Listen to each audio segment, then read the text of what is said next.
Hi everyone welcome back to my YouTube channel. केमते छंते आपण माने प्रभुଙ୍କ दयारु समस्ते भलर थिबे। आज वीडियोटी बहुत सुंदर हबार अछि कारण वीडियो माध्यम रे छोट छोट टिप्स आपण मानकर डेली लाइफ रे बहुत बड़ बड़ समस्या समाधान करि परिबो। तो आशा करूची आपण मानकु मोर ए वीडियो निहाती भाबरे भल लागिबो। जदि भल लागिबो ताल निहाती भाबरे गोटे लाइक शेयर एवं सब्सक्राइब करिवा पैका आदम भूलिबे नाही। चलंते देखिबा मोर फर्स्ट टिप्स कोन अछि। तो फर्स्ट टिप्स मोर अच्छे कि टीवी रिमोट को लेकर जोटा कि आपण मानक घरे साधारणतः समस्त घरे थाए। तो तार मुझे कौन आपण मानक ट्रिक देखेबी आसतु देखा। तो आम जिते टीवी देखी था कि छोट पिला माने जिते बड़े कार्टून कि अन्य को सीरियल देखापी का जिद्दी करथांती तो से ये कौन हुए ना फोन रिमोटा तले पड़ जाए जहाँफल कि आमर बैटेरीटा डाउन हो जाए आमको टीवी देखापी बहुत असुविधा हुए। तो मुझे आपण मानक गोटे भल सुंदर टिप्सटे देवी। तो आपण मैंने घर तो रबर थी तो ये रबर को आपण मैंने जोड़े ने यहाँ नहीं कौन करेंगे ना मुझे गोटे आगपटे देले आपण मैंने गोटे सेमती देवे आउ गोटे पछपटे देवे। यह करने द्वारा कौन ना आम रिमोटा पूरा सेव हो केमी चलते देखा आग को मुझे कहूँ। तो आपण मैंने तो साधारणतः टीवी देखती तो आम हाथ भूल वशत हो कि छोट पिला माने जिद्दी करी केतेबेले जो फोपाड़ी दे था तो सीधा इफेक्ट पड़ी था आम रिमोटर पछपटे जहाँकि आमर बैटेरी पछपटे थाए। तो एमती रबर मारदेवा द्वारा आम रिमोटा तले पड़े आउ एत डायरेक्ट तले पड़बनी रबर ताकू प्रोटेक्ट करी रखी थाए। तो आशा करुच्ची आपण मानकू ये छोटा टिप्सटी मोर निहाती भाव में भल लगी। ये टिप्सटी आपण मैंने निहाती भाव में घरे अप्लाई करूँ। चल जब नेक्स्ट टिप्स देखो आपण मानक देखा आम बिजी लाइफ रे गृहिणी मानकर निजर जत्न नापी समय पाई न था। तो मुझे आपण मानक गोटे सुंदर टिप्सटे दूसरी जितेबाला आम घरे कम करूँ आमर हाथ और नखर आम जत्न नहीं न था जहाँफल कि बहुत असना होता है आमको भल लगी न था। किंतु मुझे आपण मानक गोटे सुंदर टिप्सटे देवी जोटा कि आम किचन रूम रे सब बेले थाए। तो आपण मैंने निहाती समय बाहर करके आपण मानक नखर टिके केयर नेतु। तो मुझे किछि लेंबू आ किछि खाइबा सोढ़ा जोटा कि आम मानक किचन रूम रे सब बेले थाए।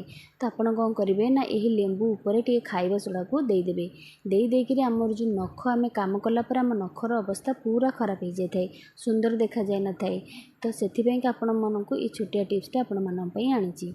तो देखूँ यही खाइबा सोढ़ा टी लेंबू रे देकर आपण मैंने नखरे यही टाइप्र घोषे।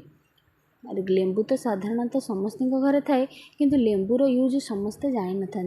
तो जितेबाला घरे आमर लेंबू एम थाए तो आम लेंबू को यही भाई आम नखरे आम यूज करवा देखा आमको पार्लर जावाक पड़ोनी कि पैसा खर्च करने पड़ोनी। तो आपण मैंने जिते भी कम थाउ ना कहीं निजर केयर नवाटा टिके समय बाहर करतु आमको जहाँफल कि हाथ द्वारा आम सब कम करते हाथ द्वारा पानी बाजिक आमर नख खराब हो जाए। तो मुझे तो प्रथम मो नख केमी थी आपण मानक देखली ये टिप्सटा कर सारापर मो नखर अवस्था कौन होने पूरा देखूँ। आपण मैंने आश्चर्य हे कि लेंबू खाइबा सोढ़ एत जिनस अच्छी जहाँकि आमर पैसा खर्च करने पड़ न था। देखूँ मुझे देखा ये टिप्सटा आपण मैंने जहाँ भी सप्ताह को थे करूँ आपण मानक हाथर केयर नियंतु। हाँ आपण मैंने सब नेल पॉलिश हाथ में लगावे कारण नख को प्रोटेक्शन देता है नेल पॉलिश।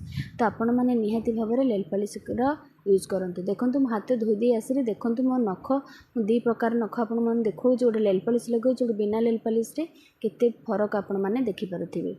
आशा करुच्ची आपण मानक मोर छोटिया टिप्सटी निहाती भाव में भल लगी। ये टिप्सटी आपण मैंने निहाती भाव में घरे अप्लाई करूँ आपन को आउ मार्केट जाकरी पैसा खर्च करने पड़ो ना। देखूँ केते सफा और क्लीन देखा जाउछि मन नख। तो नेक्स्ट टिप्स हूँ आपण मानक आपन तो थंबनेल देखि जानि पारथे आपन को आश्चर्य लगुव कि ग्राइंडर रे चाहपतिर कमाल कौन आउ चाहपति तो आम साधारणतः चाहे पी था पति के आम ग्राइंडर रे कौन पे यूज करवा। देखो तो किसी आश्चर्य हबार नहीं। तो ग्राइंडर जो छोट जारटा मर थाए से मसला साधारणतः बाटी था। तो मसला बाटी सारापर तार गोटे बैड स्मेल आसताए जहाँकि आमको अन्य कौन जिनस बाटियापाई भल लगे न थाए। किंतु मु आज आपण मानक गोटे भल टिप्स देवी। देखो चाहपत्तीटा आम खाई सारापर फोपाड़ा ना चाहपत्ती द्वारा बहुत उपकारिता अच्छी। देखो मुझे चाहपत्ती चाह हो सारापर रखी से मुझे लेंबू ଆପଣମାନଙ୍କ ତ ସାଧାରଣତଃ ଚାହା ଆଉ ଲେମ୍ବୁ ତ ସମସ୍ତଙ୍କ ଘରେ ଥାଏ। ଦେଖନ୍ତୁ ତାକୁ ଆମେ ଦେଇଦେବା ଜାର୍ରେ। ତାପରେ ମୁଁ ଆପଣମାନଙ୍କୁ ଦେଖାଉଛି ମେଡ଼ିସିନର ଖୋଳ, ଯେଉଁଟାକି ଆମେ ଅନନେସେସରି ଫୋପାଡ଼ି ଦେଇଥାଉ, କିନ୍ତୁ ସେଥିରେ ବି ମଧ୍ୟ ବହୁତ ବେନିଫିଟ୍ ଅଛି।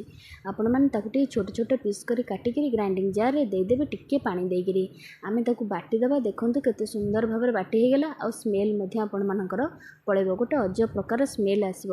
ଏଇ ଟ୍ରିପ୍ସଟା ଆପଣମାନେ ନିହାତି ଭାବରେ ଘରେ କରନ୍ତୁ। ରହୁଛି, ଜୟ ଜଗନ୍ନାଥ।